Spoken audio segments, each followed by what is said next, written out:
So, social impact measurement is something that appeals to social enterprises, charities, anyone that can't look at the bottom line to understand success. But our particular angle is through housing. That's what the Housing Associations Charitable Trust was set up to do. It's our charitable purpose. We originated in the 1960s to help housing associations access funding. In part, we funded shelter as a way to kickstart cash from the population towards the creation of housing associations. Since then, housing associations have become very different beasts. They're now big corporate entities. You've probably read some really mean things written about them in the press, particularly The Spectator recently. Most boardrooms will be kind of twice the size of this with big leather chairs. It'll be very over the top. And so we've had to adjust our work to suit that. We now primarily exist to try and nudge housing associations in a direction that we think will make them better, but also listen to their real pragmatic operational difficulties and try and focus our work on addressing those. One of those things is social impact measurement. So to kick off, what is a housing association? What is social housing?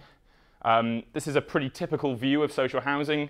Blocks built in the era of council housing subsidies, when the higher you built, the more subsidy you got, but also terraced housing bought off big owners or perhaps off homeowners in order to lease them out to the poorer in society. So council ownership of that social housing mix is about 1.7 million homes. Housing associations now own about 2.5 million of those homes. There's been a big transfer away from council housing towards housing associations. At the same time, a lot of people who were previously in council housing have used right to buy to access their homes. So both a movement towards housing associations and also a move away from social housing more generally. About 1/3 of the population used to live in social housing in the 1980s, and now that's down to 1/8. So quite a dramatic change in how this country is housed in quite a short period of time. Generally though, the demographic of people in social housing has remained unchanged since about the 70s or so. So likely to be lower educated, lower employment, and lower earnings on the whole. So how are they funded? Through a mixture of revenue and capital investment. So what you can see here is time and then revenue, mostly through something called housing benefits, which is paid directly to the housing association through the people that they house. And then this little grey squiggly line is the capital investment that they receive from government to build new homes. So on the whole, the housing benefit bill has been rising. It will continue to rise. What you can see is in 2010, although there was a slight increase in capital investment to try and rebalance the bricks and benefits conundrum, the Conservative government changed all of that. They changed it by cutting capital grants by 60%. So there's a big focus on that housing benefit bill now. But they've also changed social housing in a number of different ways. First off, by moving towards an affordable rent model. Now, despite what you've read in The Guardian about affordable rent being this Orwellian term, it's really just a way of getting more money from housing benefit rather than through capital grants. So it allows housing associations to increase the rent on properties to 80% of market rent, which allows them to access more housing benefit for those people not in work. Now that has its risks. The risk that's most apparent is this, CPI minus 1%.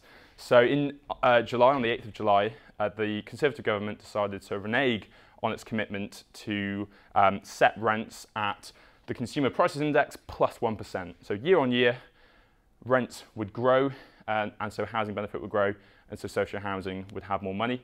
That was a 10-year commitment, and they broke it and chose to reduce rents instead by minus 1%. That's resulted in some housing associations having to cut 1/5 of their workforce overnight. So a really, really dramatic change in housing associations going on at the moment that you might not have picked up. There's also things like voluntary right to buy. I say voluntary because it's quite an interesting interaction between housing associations and the government in order to push that through. And that's not to mention things like welfare reform, universal credit, changes to the way public services operate, local authority funding. There's a huge range of external factors that are having an influence on social housing. There's also a big change in what the government wants them to do in the future. So this is from the IFS, and what you can see is that the July plan, which is already quite a significant reshaping of housing funding, changed again in November with a move away from social rented capital grants towards shared ownership. So housing associations now not only dealing with an increasingly kind of poor, vulnerable part of society with less funding, with more exposure to changes to housing benefits, but the grant they receive is only going to be given to them if they build shared ownership, which is actually aimed at a completely different set of society. Now, the reason I want to focus on funding so much is because I think it helps to sort of identify why there's been so much interest in social impact measurement in housing, and what exactly social impact measurement is trying to do in a housing setting, which I think probably plays into charity and social enterprise settings as well. It's a very pragmatic tool. There are some big normative claims, but we're not trying to set up a new vision for managing society. It's just a way of addressing a few pragmatic difficulties. So, other than building homes, which I've sort of covered through the capital grant funding, housing associations are also about creating new jobs for their residents, trying to refer isolated people to social groups, so looking at lower level mental health, working with clinical commissioning groups, NHS Foundation trusts, and now increasingly at a national level, engaging with big health strategy. They've also done a lot of kind of just giving money away to groups in the community. Again, this isn't something that's ever really been picked up on, but huge amounts of cash have been given out to community groups through housing associations to try and improve neighbourhood cohesion, a huge number of different things. And then something else that housing associations are really thinking about is, what if they just gave their residents more money, either by cutting rents or by trying to identify parts of their housing stock that is just not changing when they apply their social interventions? What if they just inject some cash there? So this is a situation which is very confusing for housing associations. They're in an uncertain time, they've got very little cash to work with, and while some of these kind of outcomes or impacts have a bottom line return for them, some of them don't. So getting people into work might not actually show up on their bottom line. Referring people into a social group, these guys are usually not even at working age, so where's the return on the bottom line? And something like community grants programs, that's even harder to prove the success of. So in this situation, you need a framework through which you can think about the value of these different impacts and report them to your board members, to your residents, and to other stakeholders. Probably important at this stage just to pick up on the age-old debate, as we see it, between deontology and consequentialism. That's to say that in the past, charities might have been interested in doing things and in spending money because it was an intrinsically good thing to do, and they're more interested in the way in which they do things than actually what happens as a result of those things. So in that space, actually all of those outcomes on the screen, all of them matter so long as they were achieved in the right way. But increasingly what you're seeing is a move towards consequentialism. So that's looking at what happens as a result of you spending your money or doing something in the community. So there's a huge movement of effective altruists that are trying to address kind of global issues. But within the UK, there's also small charities to big charities engaging in this conversation of what works, as well as kind of government departments through the What Works network. So I want to make it clear that although deontology is important, that housing associations do have a duty to help certain parts of their kind of population, and that they also will point to some of these kind of visions and rights and responsibilities in their proposals to work with other stakeholders or just to speak to board or residents. Actually, we're interested in what they're doing with that cash, and we think it's a bit more helpful.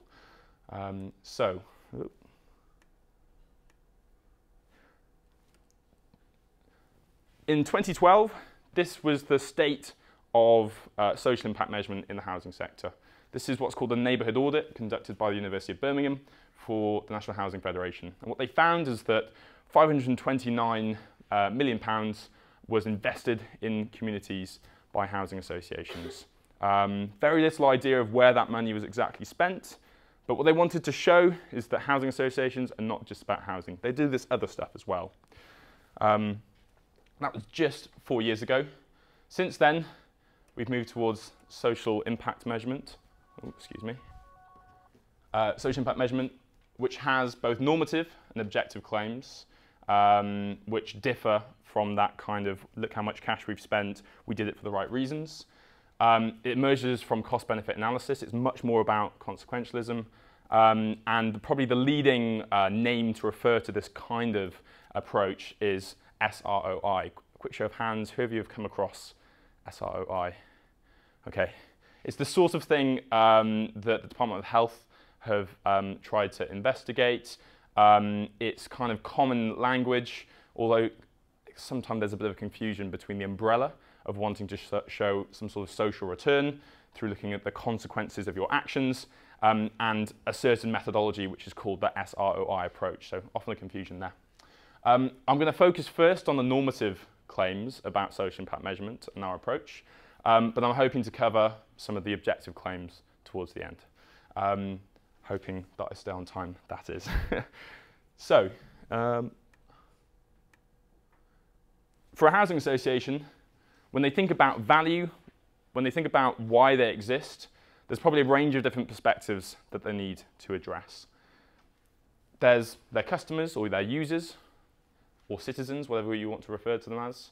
There's the different services and programs that they're running, which might link into local government, other kind of service providers. There's the organisation as a whole. Are they sustainable? Are they reacting to challenges that they can see on the horizon? There's something called the community, though we're not really sure what that is, and most housing associations aren't really too sure. And then in that mix, there's something like the value to the population that they're interested in. They'll kind of make claims about being good for society or being good for the United Kingdom. And then in that mix, there's something about value to government. There's one thing I've missed off on those range of different perspectives that need to be addressed. Would any of you be able to point it out? Money. I guess that would be more of a kind of a bit of value creation, where this is the perspective. So this is about who would money be important to, and the range of different perspectives. The one that I think is missing there is the environment. And I have absolutely no idea where that fits into exactly. Some people will only consider the environment to be important through the population, through individuals. Others see it as crucial importance to the government. Some see it as the responsibility of organisations to operate sustainably. It's one of those things that doesn't quite fit in any of those conventional perspectives. If you talk to a geographer, they'd probably be very angry at a slide like that. So within that range of perspectives, there's also a huge amount of different value that's created by a housing association, and equally a number of different ways that you can communicate that value. So if you're trying to show value to the government, perhaps the NHS, you might want to look at a quality adjusted life year. If you want to look at value to the government and also to your user or customers, you might want to look at democracy, trying to work with politicians, trying to align yourself with how people are voting on certain issues or how certain issues are polling. If you're working with government, you might want to look at a unit cost database, which contains information like 1 night spent in an NHS hospital bed costs this amount of money. So if you can show that you've prevented somebody from using that bed, then you've created value for the government through a cost saving. So there's a range of different forms of value that we think housing associations are creating, and also a range of different ways we can communicate that. Equally, a range of different perspectives. This is an awful mess for housing associations. This sort of a range of different things going on resulted in very complex and messy approaches to reporting the success of non-market interventions. And this is where HACT then came in and were hired by a few housing associations to look at this issue. We've got a few criteria for what we think that framework to think about value should be. It should be meaningful to decision makers, so it should have high impact. It should represent the population's quality of life in a way that the population can understand. So we don't want it to be about kind of wonkery and efficiencies and performance. We want it to really speak to why people do things and why people would want to engage in a housing association to improve their quality of life. It should be valid and widely studied. So it should be kind of the object of study by universities, other research organisations. And it's also something that policymakers can affect. So it's something like tractability, this idea that actually whatever we use to understand all those different forms of value and all those different perspectives, we've got to be able to have an impact on either that form of value or be able to communicate towards that certain perspective. Or else it'll feel like a very unworthy exercise operationally. So what do you do with such a startling range of different perspectives and forms of value, and also quite a tough criteria for what your framework needs to be? You look at well-being.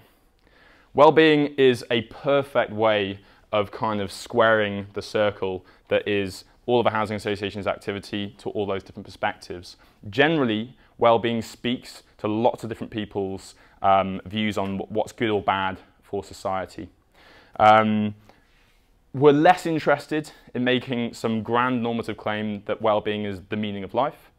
What we do identify, though, is that most housing associations, with their very kind of various and differing approaches to delivering housing and thinking of themselves as organisations, most of them will get behind this agenda. It's not just housing associations, though. There's a recognition around the world, increasingly, that traditional economic measures are not capturing what's important, and well-being seems like a really good first step towards capturing those other things. The London School of Economics under Professor Lord Richard Layard, which is a great title, have been equipping the UK and others with the tools to actually take well-being seriously, to move it away from something within the common discourse that's thought of something that goes along with yoga or self-help books or something like that, towards something that we can actually kind of quantify, measure, and use as a common currency for success. There's now also something called the What Works Centre for Wellbeing, who we're engaging with to make sure our thinking aligns with them. And the Office of National Statistics now recommends every evaluation of a public service should include wellbeing measures. I'll return to this map in a second.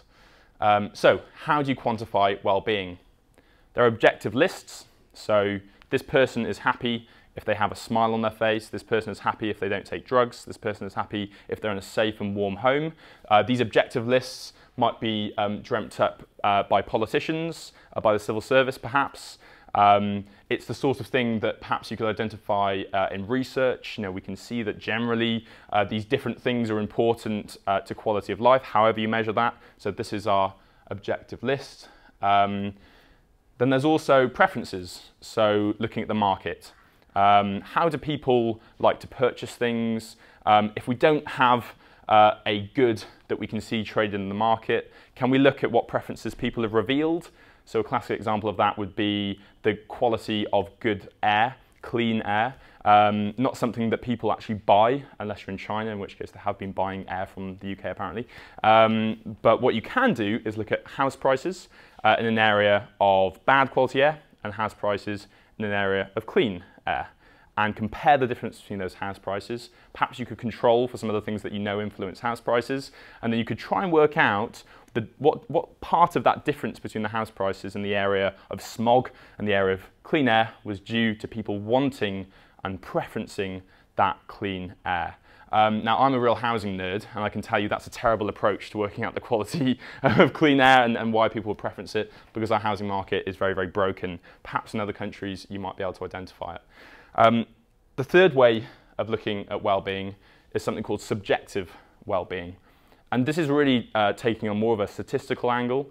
It's trying to understand how people respond to questions about their well-being at different time points, and then correlating that with certain changes or just their life circumstance. Although objective lists still form a big part of why housing associations do things and report on things through something called the Decent Home Standard, which was a standard to which all of their assets or homes should meet and should try and achieve, they're increasingly without the tools to actually set these kind of objective standards for kind of what a good quality service is or why they should do things that aren't traded in the market. Preferences are really complicated in social housing because of things like allocations, waiting lists, that sort of thing. In many ways, social housing is completely apart from the market. It's seeking to address market failure, and so looking to the market would be quite a strange way of trying to look at this issue of reporting non-market goods. And then subjective well-being, which actually increasingly is becoming something of great interest to housing associations.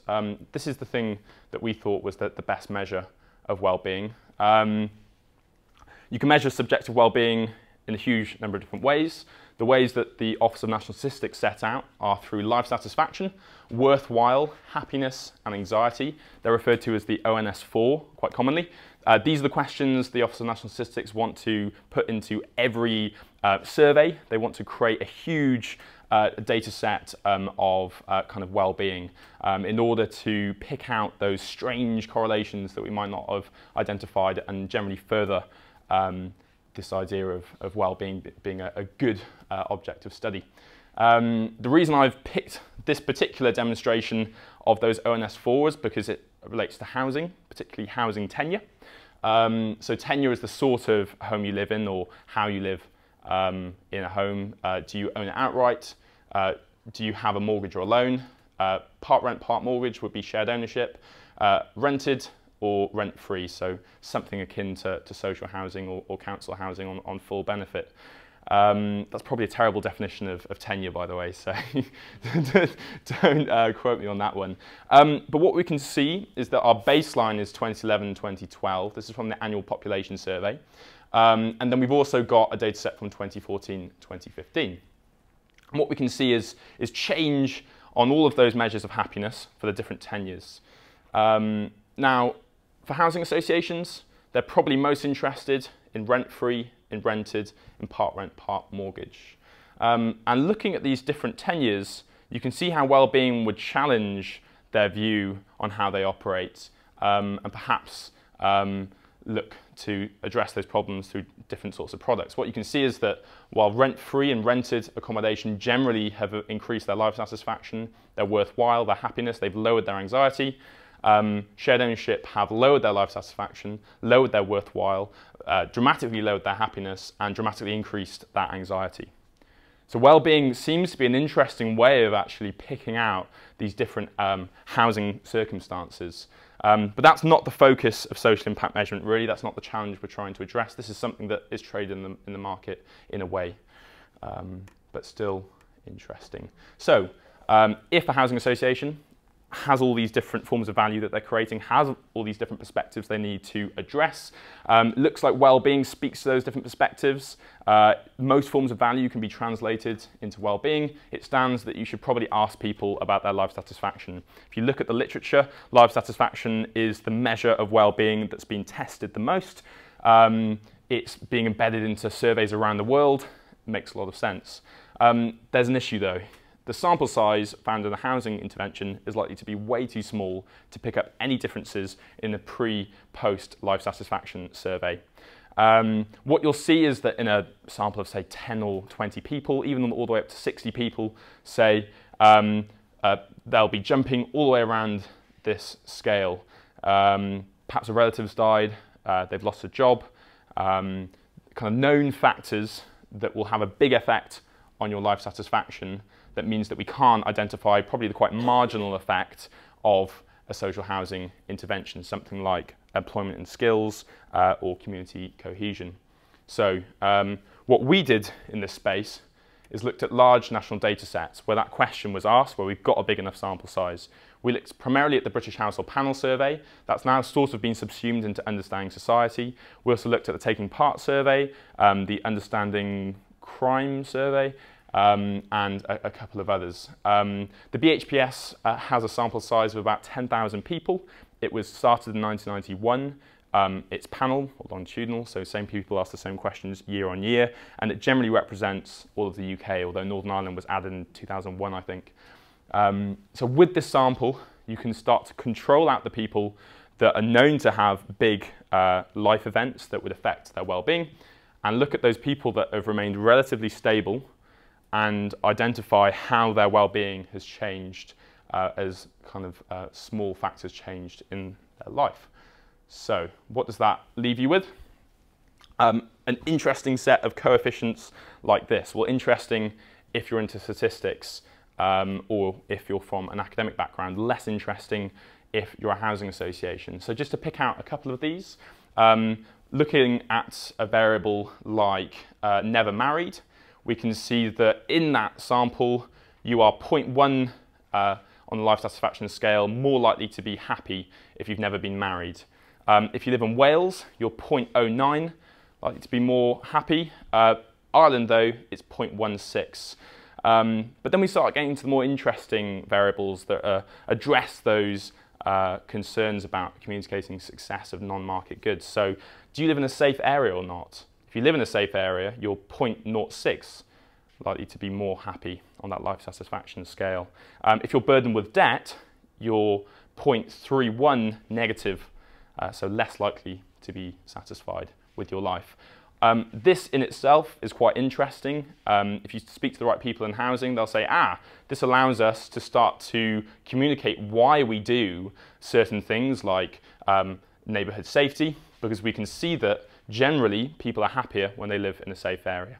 So if we can see that their well-being's happier through this research, we've got an argument to make to board or to our residents. But many in housing associations won't look at those wellbeing coefficients and see that as something that has high impact. What they need is something else, and that's where the methodology takes a bit of a turn. So the first thing we've done is we've made the normative claim that well-being is important, that it helps us to communicate value and to meet those different perspectives at a time of change. We can then look at how different variables influence life satisfaction. That produces a set of kind of well-being coefficients. The second step is to monetize those effects on life satisfaction. This is probably the most controversial part of what we've done. It's something that has made a big impact, but that impact might not necessarily be a good one all the time. But hopefully I can explain why we've done that, and also show that it's really not too much of a departure from just looking at life satisfaction. So this is quite a famous graph from Gallup, who do a big poll of the world, many different variables. What is plotted here is GDP per capita and life satisfaction. And what you can see generally here is a positive correlation. So the more cash you've got per head, the happier you're likely to be. What we can see is quite a lot of variation though. In Denmark you're on an 8, in Hong Kong you're on a 5.5, even though they have quite similar levels of GDP per capita. This is really a question that the What Works Centre for Wellbeing are interested in. What explains this gap between the amount of money floating through society and the life satisfaction that should be driving. But we look at something like this and say, actually, there's pretty strong positive correlation there. It seems like broadly extra income increases life satisfaction. That then provides us with a way to monetize those effects on well-being. So this is the first thing that we've gone through. These are our data sets, BHPS, Understanding Society, Crime Survey, England, Wales. We've looked at the outcomes of interest, so the questions that people are asked in those big surveys that we're interested in people's answers to. We've found out the impact on life satisfaction, and we've created some wellbeing coefficients. The second part of the model is to look at income data within BHPS, look at lottery wins within the BHPS, and trying to understand then the impact on life satisfaction of increasing your income. So this step is probably a bit further than some economists would have gone. If you present this sort of stuff to an economics consultancy that does impact analysis, they're happy to accept the correlation between life satisfaction and income, and then kind of agnostic as to how you then monetize the effect on life satisfaction. They're just interested in this bit, I suppose, actually trying to work out how robust those associations of life satisfaction are. Many economists will say something like well-being or increasing well-being is the ultimate purpose of economics, perhaps something like a welfarist view. So everything that we do is about increasing welfare, and well-being is a measure of that. So this side of the model isn't really of too much interest to them. But it made sense to us to use similar income data to the data we'd used to identify those relationships, and also to use lottery wins instead of people's incomes, so that we could see somewhat randomly how income affected people's life satisfaction. What does that leave you with? What's called the social value bank, which I admit is a slightly gimmicky term, but remember, we're trying to speak to lots of different audiences here. Where it says outcome, this is a shortened version of the question that people are asked in those big data sets that we think is interesting. So somewhere here is a question about a safe area, or do you feel like you live in a good neighborhood? Do you feel like you belong to a neighborhood? All the way through to your employment status, right the way through to the more kind of health economic side of things. So smoking cessation, relief from drug alcohol problems, good overall health, relief from depression and anxiety. We've disaggregated the sort of monetized well-being coefficients by region and also by age group. So what you can see is that in London, people have a very different experience of well-being than outside of London. And actually between the ages, there's quite a lot of variation. So something that's particularly surprising to many people is that within London, not worrying about crime is something that young people don't really care about too much. It doesn't have a big impact on their well-being. It has a big impact on over 50s. Maybe that makes sense. But outside of London, we can see that younger people experience worrying about crime in terms of their well-being to a much greater extent than older people, which perhaps challenges that view of older people kind of sitting behind a barred window, feeling quite anxious about what's going on in their area. We looked at 53 of those questions in those big national data sets. Since then, we've looked at a lot more, but I haven't added them to the slide. We've looked at the indirect health benefits, so trying to improve the model. We've also looked at homelessness, looking at an Australian data set, which is similar in terms of its sample size and the way in which it's longitudinal. We're now looking at the English Housing Survey, so we'll be able to place the same well-being value on core housing outcomes. And we're looking at the Warwick Edinburgh Mental Health Scale, and also questions that speak perhaps more to a youth audience than these. Just out of interest, first reactions to something like this. Does it seem completely bonkers as an approach to... How would you describe what those monetary values are? Is it, you know, the cost of work to do those is equivalent to, I mean, what those numerical values represent in a sentence type way? In a sentence, it's the equivalent amount of money you need to give someone to improve their quality of life by the same amount as achieving that outcome with them. So let's say you are running an employment and skills intervention. You've got 2 full-time staff.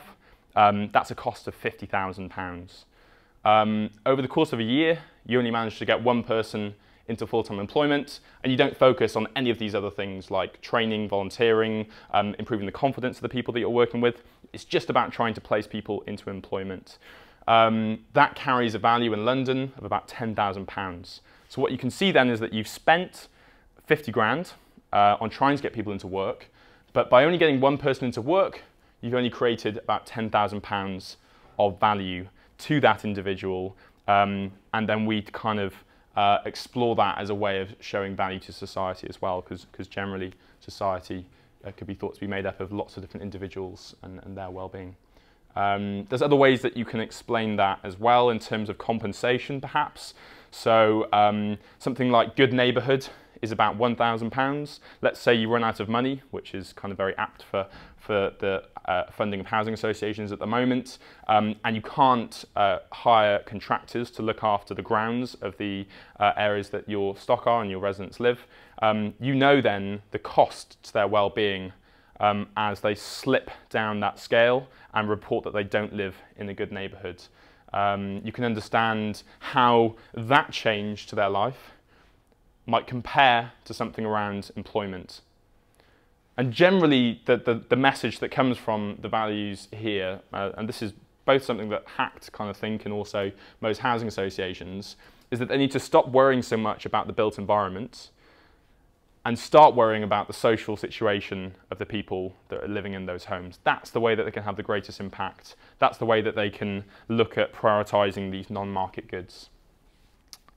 Right, so it might be something that's, oh, sorry, yeah? I just wondered if you could go back to the slide before in terms of how you reach the model. Yes. So I can understand how the income data might kind of work in terms of guesstimating income compensation, or the figures in the second graph. Yeah. But I really don't understand what lottery wins brings to the model. That's something I've never really understood. I don't know if you've got time to explain that, or can you explain it at the end? Yeah, maybe I'll come back towards that at the end. There's a methodology paper which kind of explains it a little bit more. It's probably a little bit outside of my expertise in terms of the value of randomization in this like economics situation, but yeah, I'll try and address that towards the end. What extent are the values specific to housing associations, or are the values associated with an intervention aimed at that thing, irrespective of who delivers that intervention? That's a really good question. So these are only aimed at housing associations in the sense that a group of housing associations identified which of these questions that people were asked were of interest to them. So they kind of curated what we studied at first, and they continue to curate that by funding us directly to carry out this kind of research. Apart from that, because we're looking at large national data sets, that hopefully represent the country, we're not actually making a specific claim towards social housing providers. It can be used elsewhere. And that's where this stuff crosses over into really being valuable to the wider movement around social impact measurement, although I guess I wanted to focus on why housing associations should care about this, because I see it as quite a pragmatic response. Yeah. Can I come in building on that? Yeah. Question? Hi everybody, I'm Jackie. Hello. Come along today. So my question was about drilling down into other geographies. Yes. You've given us the schism between London and outside of London, and that's just one example of your model. Yeah. I appreciate that. But have you any results that sort of take it to the more local level? Yeah, absolutely. So we're always limited by sample size into kind of the claims that we can make. But a group of Northwestern housing providers, about 18 of them, funded us to look at the Northwest. And what we found was interesting to us, perhaps a little bit disappointing to them.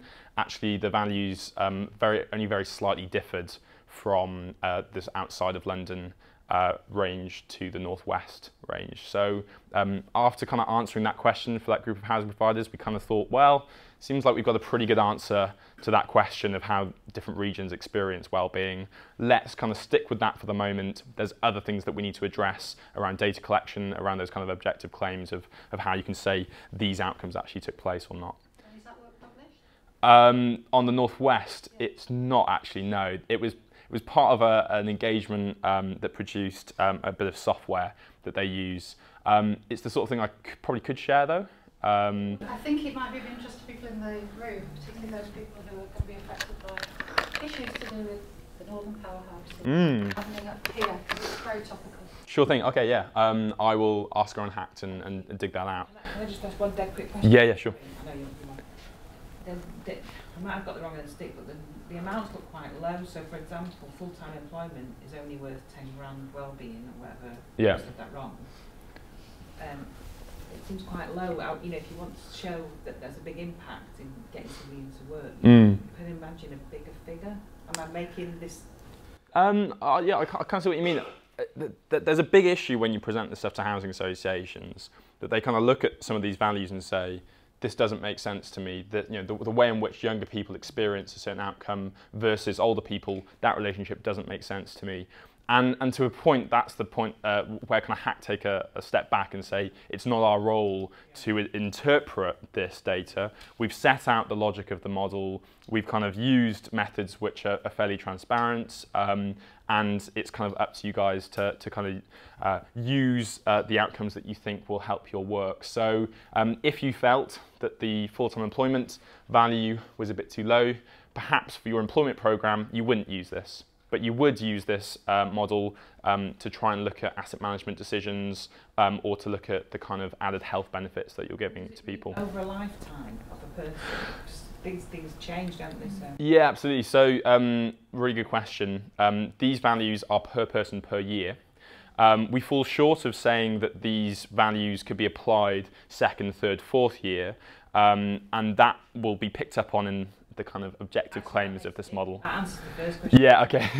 Per year, then that it's a huge amount. Yeah, and we're doing some work around the English Housing Survey at the moment, and we're having to think about the narrative around those, because if you get someone into work, that's £10,000 per year. If you install a new kitchen, you might expect that to last, regardless of who's living there, for like 20 years. So actually, the way in which you think about these benefits can be quite complicated when you think about time. But generally, in terms of where the housing sector are and charities and social enterprises more generally, they're not really looking at this year-on-year improvement so much as they are just trying to understand what the hell this stuff is.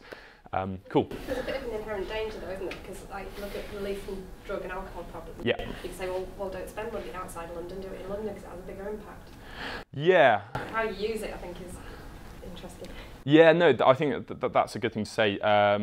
Generally, more affluent areas will show a higher value.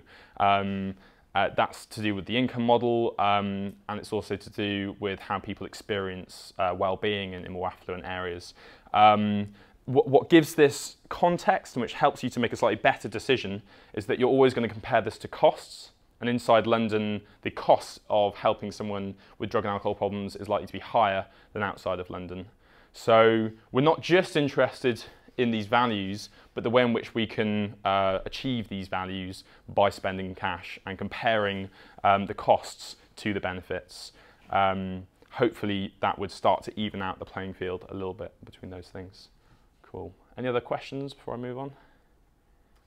Yeah. You just mentioned there that how you measure well-being in people depending on area. Yeah. Doesn't that make it two separate forms of measurement then?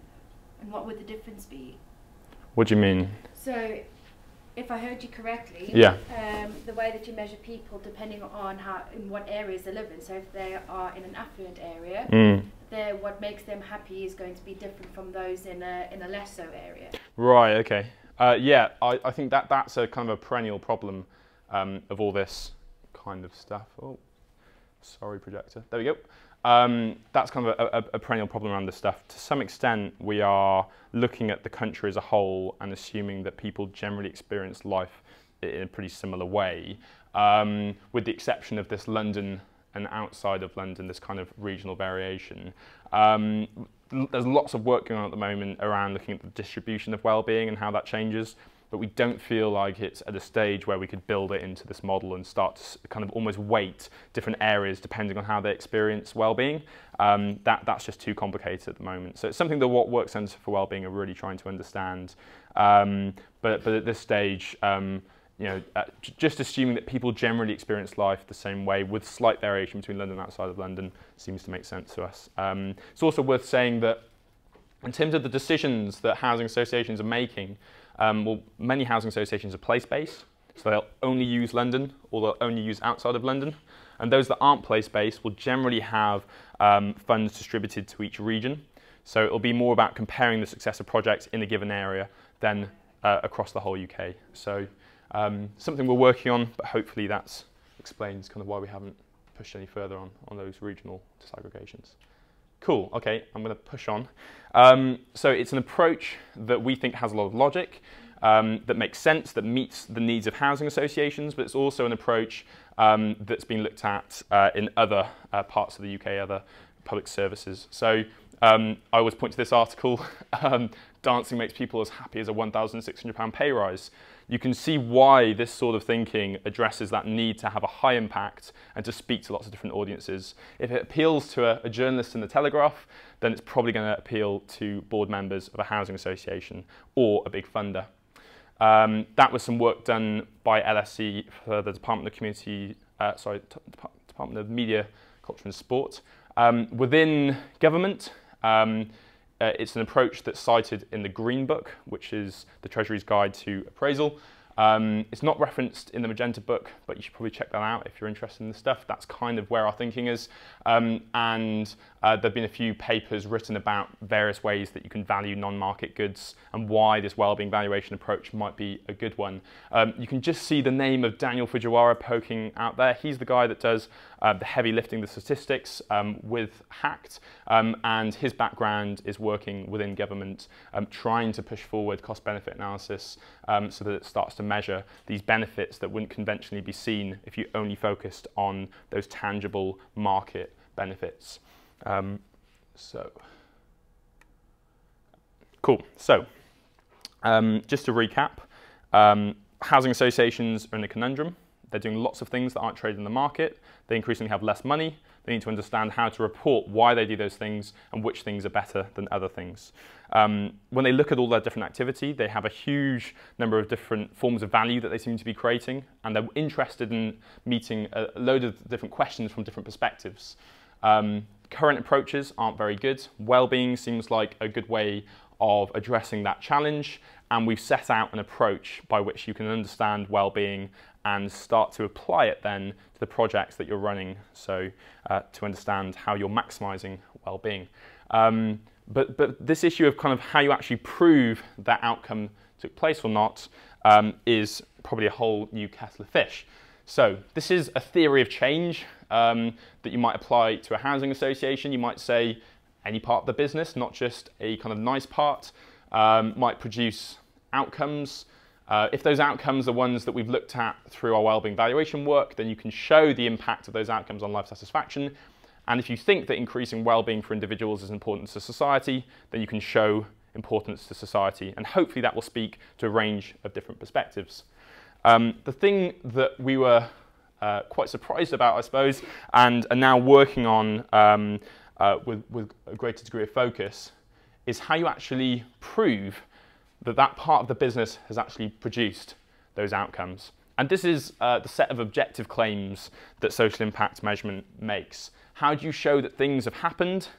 And equally, how do you show that those things were caused by you and not another factor, either another organisation working with the same people or perhaps some long-term trend more generally in society? This is probably the stuff, if you're working on a kind of a public health background or something like that, or social science, this is probably something that's quite familiar for you.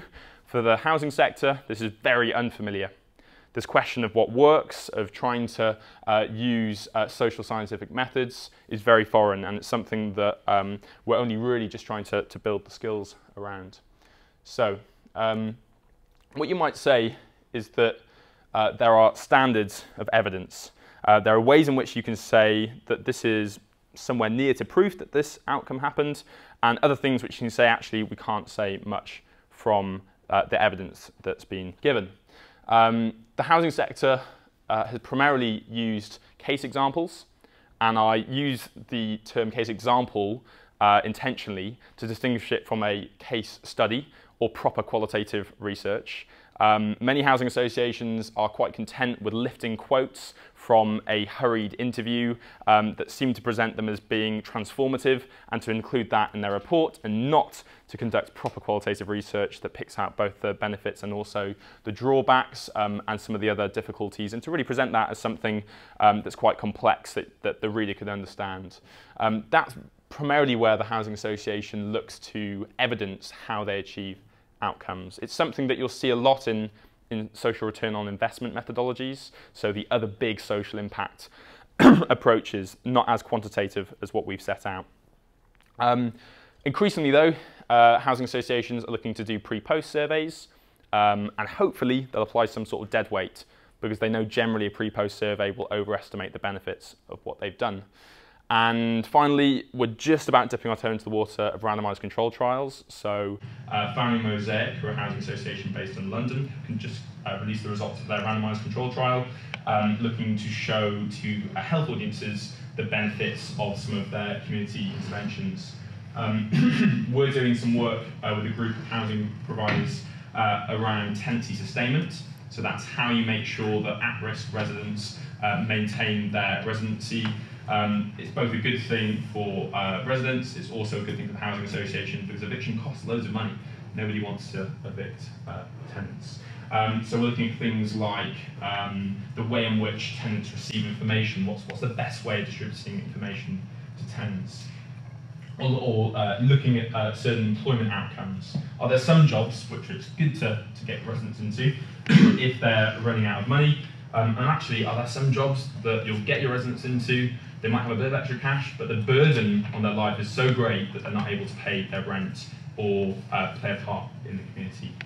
So to set these out as kind of a stage 1, stage 2, stage 3 probably isn't fair, because there are kind of examples where you'd want to take this kind of qualitative approach, and there are examples where you want to take this pre-post approach, quite a light survey instrument, and there are circumstances where you want to use an RCT, and an RCT isn't always going to be the best thing. What we've said for social impact measurement is that because we've taken a quantitative approach primarily, and we're working with numbers, that a case study can't be used, or case example can't be used to show that those outcomes have taken place. This is a question that's asked within one of those large national data sets. In this case, it's I feel like I belong to this neighbourhood. Within the social value bank, it's referred to as belonging to neighbourhood, and it has a value attached to it. If a housing association wants to show that they've impacted people's well-being and that influence on well-being is valuable, what they'll have to do is ask this question before their project and after their project. And what you can see next to the responses is an asterisk or no asterisks. And what a housing association will have to show is that between the pre and post survey, maybe they'll have other points as well, that people have moved from a non-asterisk answer to an asterisk answer and maintained that position. That might seem a bit unfair as a way of people claiming these values. What if of a group of 30 people, 25 have moved from strongly disagree to disagree? That's surely a good thing. They've become slightly less inclined to think that they don't belong to the neighbourhood. I probably agree with that. The reason that we've got this binary choice between good thing and bad thing is primarily due to the amount of money we have to conduct our research. If we had to look at each one of these responses, we'd need extra resource to conduct the analysis on that. And there's also a degree to which it's a simplifying assumption to help housing associations apply this sort of approach without getting overwhelmed. So doing a before survey, doing an after survey in the housing sector will mostly use paper surveys, and you'll get someone like a community investment officer, a neighbourhood officer maybe, or perhaps a health and wellbeing officer. These are the sorts of roles people have that are interested in this stuff. They will then compare those two paper surveys, and they'll look at the differences between those paper surveys. Now you can imagine that if you had all of this variation across this whole range for a set of 53 outcomes that these people are able to measure against, that workload would greatly increase. So the reason we've got this binary is both as a result of the amount of money we have to conduct research, and also I think it's quite a helpful thing for housing associations. And we sort all of the different outcomes that we valued into these broad themes, and then net off the different percentages depending on what those outcomes are. So if you're running a health intervention, you probably would have seen from that social value bank that the outcomes are valued at quite a high level.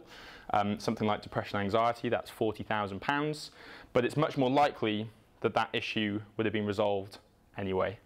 Where have these percentages come from? They come from the Homes and Communities Agency Additionality Guide.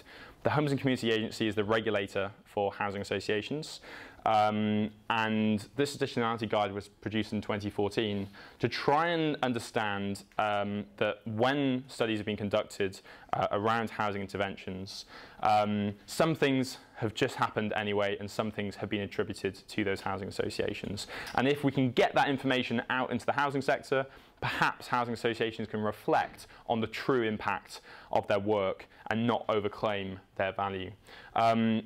If any of you have conducted proper trials, you'll think that this is an almighty fudge. You know, we're kind of happy to accept that it probably doesn't go far enough in terms of establishing causality. What it does do, though, is communicate to board members, residents, that the Housing Association is interested in showing their true impact and not just in hyping up the impact of their work. They want to engage with the counterfactual question, what would have happened anyway? And also, they're all using the same figures that have come from the Homes and Communities Agency. So as an estimate of dead weight or counterfactual thinking comes, it's a pretty good one. If you've got a better idea, let me know. We also think that open data is a great way of adding context to those results. So if you can see that in a given area, people are much more likely to be employed, then perhaps you know it's a relatively affluent area. There's even a data set for economically active or inactive for a given area. So maybe you can say, yeah, it seems as these guys would have got employed anyway. Conversely, if you can see that there's a real entrenched problem of unemployment in a given area from government open data, perhaps you can start to construct an argument as to, one, why this intervention is an important thing to do, and two, that if you've managed to achieve something, that's probably quite a good thing in that area. So adding contextual information to try and address that counterfactual difficulty. Again, not really establishing causality, but providing great information to an audience that they're trying to engage with.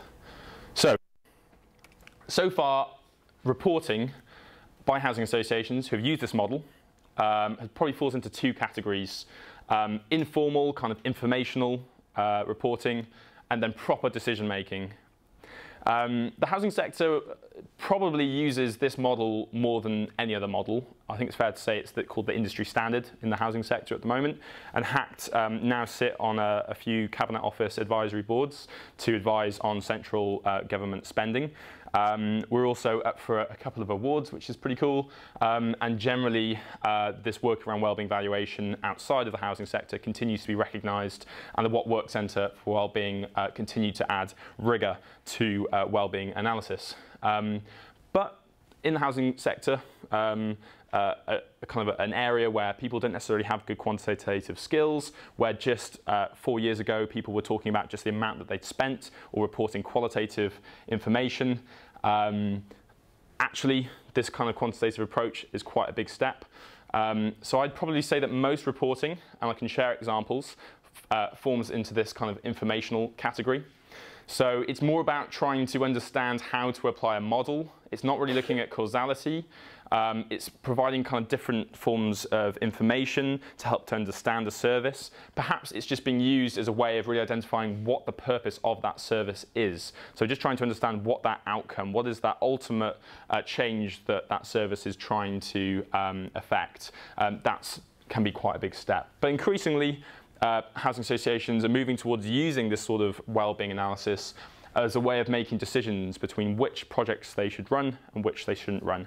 Now, on the whole, housing associations aren't seeing a marginal difference between 3 different projects and then saying, this one has created slightly more well-being when we've netted off the costs. Let's put all our money into that project. What they're seeing is vast difference in the amount of well-being they're creating once they've netted off costs. What they're seeing is that there's things that they've committed to in the past that they haven't really evaluated, and so they've been doing them without really reflecting on what the purpose was and what it was achieving year on year. Examples of that would be a previously business group funded community awards show, a one-day event that the businesses had funded initially in the local area that would cost anything up to £100,000 that had been given to the Housing Association to continue to run. And the Housing Association, without really thinking about what the purpose of this awards show would, admittedly knock the budgets down a little bit, continued to run this show. when they think about how that sort of awards show fits into this sort of model, they start to realise, actually, it's a one-day event.